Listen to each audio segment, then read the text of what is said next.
ساخت تجهیزات پیشرفته موشکی و پهپادی که چند سال پیش از این میگفتن که اینا فتوشاپه، وقتی که عکساش منتشر میشد میگفتن این فتوشاپ.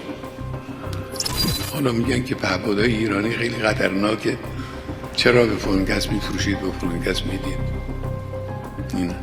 اینا کارهایی است که نخبه ایرانی انجام داده. Independent Islamic Republic. Iran knows the dirty game being played. Iranian Security Minister Esmail Khatib, he laid it bare. Assassinations, cyber chaos, stirring unrest, money laundering, and even spreading distrust. These are the weapons of the enemy trying to fracture the nation of Iran from within. Israel's activity is no longer hidden. Iran warns of unrest on its soil, a spark meant to ignite chaos. And last June's 12-day war was only just the beginning. Across the Atlantic, US President Donald Trump has stepped into the fray with what he calls a ceasefire in Gaza. The so-called ceasefire agreement was accepted suddenly by both Israel and Hamas, despite its vague and dangerous terms. But what does it really hide?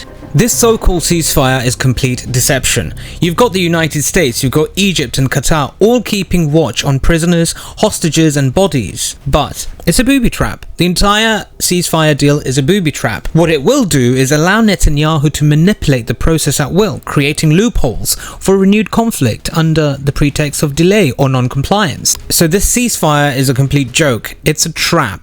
And war will resume once prisoners are returned. And you've got Israel, which continues hunting for excuses. Apparently, weapon shipments from Iran to Palestinian groups were intercepted and branded game-changing.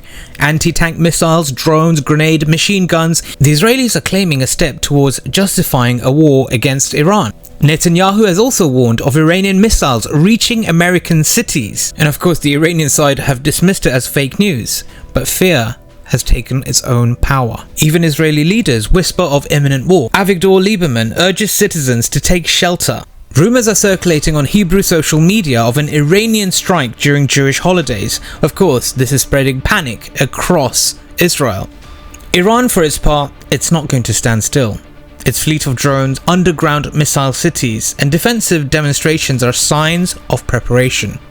America's KC-135 refueling planes in Qatar hint at readiness for a very long war, a very brutal conflict. You've got sanctions which have been reimposed on Iran, restrictions reactivated, the chessboard is set. And Iran, of course, sees all this as an existential threat, because Ayatollah Sayyid Ali Khamenei has named 3 potential successors in a sealed letter. It's a silent insurance policy for the future of the revolution. The identities remain unknown even to his closest allies. So the question no longer is if war will break out. The question is how the world will tremble when it does. Israel knows Iran's strength. Its missiles remain. Its nuclear program has not been destroyed. Its will has not been broken, and I don't think it can be.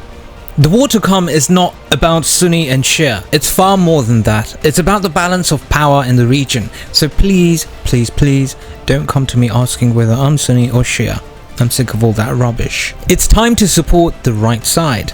And Iran has stood with the people of Palestine more than any regimes of the Persian Gulf. The very regimes of the Persian Gulf who gave the world Wahhabi Salafism and spread Islamophobia as well as extremism. Thanks for listening to the Independent Islamic Republic. Have a good night. Assalamu alaikum. Over and out.